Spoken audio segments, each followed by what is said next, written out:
준비한 그 향유를 부었습니다. 성경에 보이는 마르다의 모습은 항상 바쁘게 분주하게 일을 하는 모습입니다. 주방에서 음식을 준비하고 손님이 필요한 것들을 챙기느라 분주한 모습인 것이죠. 그런데 그런 마르다와 대비되는 사람이 있는데 바로 그녀의 여동생 마리아입니다. 오늘 본문 39절 말씀에 그에게 마리아라 하는 동생이 있어 주의 발치에 앉아 그의 말씀을 듣더니라고 말씀하고 있습니다. 마리아는 이 철이 덜 들었는지 언니가 이 바쁜 와중에도 예수님 곁에 머물러 있습니다. 요한복음에도 언니는 열심히 일하는데 이 동생인 마리아는 예수님께 향유를 붓고 예수님께 칭찬받고 있습니다. 열심히 일한 언니에 대해서는 이런 방구에 말도 없는 것이죠. 여기 본문에 보시면 곁에 앉아 있는 모습으로 이 주의 발치에 앉아 있다고 표현하고 있는데 이거는 이 유대인들에게 있어서는 제자가 이 스승의 발치에 앉아 교훈을 듣는 그러한 모습, 자세를 나타내는 것입니다. 그러니까 마리아는 마치 학생이나 제자처럼 예수님 곁에서 이 제자들과 함께 앉아 말씀을 듣고 있었던 것입니다. 그러니까 이 마르다의 이 마음을 보면 속에서 열불이 막 났겠죠. 아주 중요한 손님을 맞아서 준비할 게 얼마나 많은데 자기 동생, 이 하나밖에 없는 동생은 아무것도 하지 않고 혼자서 분주하게 애 같아서 일을 하고 있습니다. 당연히 이 속에서 화가 났을 겁니다. 마르다의 바쁜 모습은 그녀가 이 예수님을 얼마나 중요하게 생각하고 있는지를 사실은 잘 나타내 보여주는 모습이기도 합니다. 예수님께 정성을 쏟아서 준비하려고 하니까 시간이 부족하고 또 혼자 하기에는 힘에 부쳤을 것입니다. 여기 본문에 또 보시면 분주하다라는 단어가 재미있는 표현인데 이 분주하다라는 단어는 이 사방에서 이 끌어당기다라는 그러한 뜻을 가지고 있습니다. 마치 마르다를 사방에서 끌어당기는 것처럼 이것도 해야 되고 저것도 해야 되고 온몸이 그 준비하는데 막 열중하고 있습니다.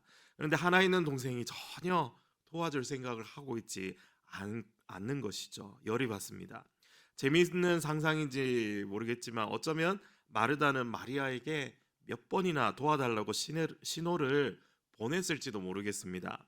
예수님이 말씀하시는 것에 뭐 방해하지 않으려고 지나가는 길에 이렇게 하기도 하고 주변에 이 신호를 보낸다든지 아니면 또 그릇 소리를 막 크게 낸다든지 분주한 발걸음 소리를 내면서 걸어갔을지도 모릅니다. 하지만 마리아는 미동조차 하지 않았던 것이죠. 예수님 옆에서 제자들과 함께 그분을 바라보며 이 말씀을 듣고 있습니다. 그래서 결국 마르다가 어떻게 합니까? 예수님께 가서 이렇게 불평을 쏟아내죠. 40절 중간에 보시면요. 주여 내 동생이 나 혼자 일하게 두는 것을 생각지 아니하시나이까 그를 명하사 나를 도와주라 하소서. 이 마르다의 말에서 몇 가지 그녀의 마음을 우리가 짐작해 볼 수가 있습니다. 첫 번째로는 마리아에 대한 책망과 사실 비난입니다.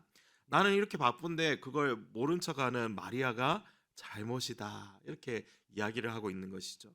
두 번째는 예수님에 대한 원망도 담겨 있을 것입니다. 이렇게 바쁜데 그런 사실을 몰라주는 예수님의 이 무관심이 또 원망스러울 겁니다. 세 번째로는 자신을 또한 과시하려는 것이 있지 않을까. 지금 아무것도 하지 않고 오로지 말씀만 듣고 앉아있는 마리아에 비해서 나는 이렇게 중요한 일을 하고 있으니 좀 알아달라는 것이 아닐까. 결국 여기에서는 자기가 가장 옳은 사람이죠.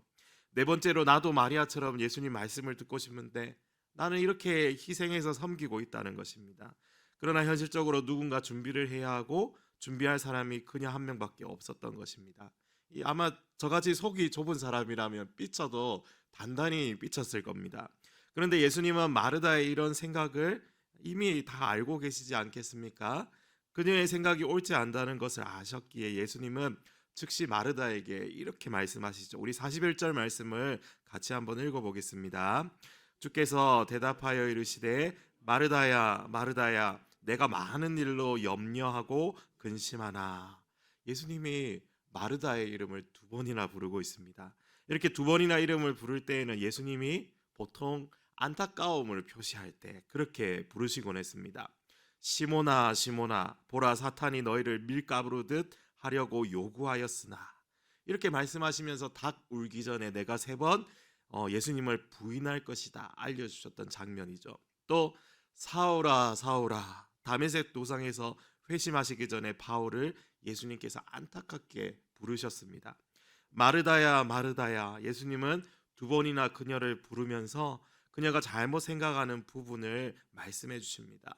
그녀가 분명 헌신적으로 음식을 준비하고 대접하려는 그 생각 자체는 얼마나 귀합니까? 아주 좋은 것입니다. 문제는 예수님께서 지적하시길 그녀의 분열된 마음, 그녀의 분주하고 걱정하는 마음을 내려놓아야 할 필요가 있다는 것이었습니다. 이어진 42절에서 몇 가지만 하든지 혹은 한 가지만이라도 족하니라 그렇게 말씀하십니다. 이 개역 개정이 번역과 다른 번역들이 약간 차이가 있는데요. 공동 번역이나 뭐 다른 영어 번역을 찾아보면 이렇게 해석하고 있습니다. 그러나 오직 한 가지가 필요하다. 앞에 거는 뭐였죠? 몇 가지 하든지 혹은 한 가지만이라도 족하니라. 그런데 다른 번역본을 보니까 그러나 오직 한 가지가 필요하다. 마리아는 이 좋은 한 가지를 선택한 것이다. 마리아는 그녀가 선택한 이것을 빼앗기지 않을 것이다. 예수님께서 이렇게 말씀하고 있습니다. 마르다의 일도 중요하지만 더 중요한 것은 무엇이라고 강조하고 있습니까? 먹고 마시고 쉬고 교제하는 것도 좋겠지만 더 중요한 것이 무엇이라고 말씀합니까? 바로 주님의 발 아래에서 주님의 말씀을 듣는 것입니다. 주님의 제자로서 그분의 가르침을 받고 주님의 가신 길을 따르는 삶입니다. 마르다가 놓치고 있는 가장 중요한 것, 오직 한 가지 필요한 것, 우선순위는 말씀을 듣고 깨닫는 것 그리고 제자로서 살아가는 것임을 오늘 말씀을 통해서 우리가 묵상해 볼 수 있습니다. 음식을 준비하는 육적인 일이 있지만 그보다 더 중요한 영적인 일을 놓치지 않아야 한다는 것이죠. 주님은 이제 곧 몇 개월 후에 십자가의 길로 올라가려고 하십니다. 그러므로 지금 예수님의 말씀을 듣는 것이 사실은 가장 중요한 순간들입니다. 예수님은 그걸 알지 못하는 우리들의 이 영적인 상태를 안타까워하시면서 혹시 내 이름도 두 번이나 부르시지 않을까 그런 생각도 해보게 됩니다. 하나님의 말씀 앞에 오늘도 집중하며 살아가는 우리 모두가 되기를 소원합니다. 세상에서 살다 보면 사실 너무나 분주하고 이 각종 걱정에 휩싸여서 우리의 이 집중력, 주님 앞에 서는 그 집중력이 흩어질 때가 많습니다. 그럴 때 우리는 마르다야 마르다야 두 번이나 부르시며 안타까워하신 그 주님을 떠올려 봅시다. 주님의 발 아래에 집중하며 주님의 말씀 앞에 집중하며 듣고 있는 그 마리아의 모습을 떠올려 봅시다.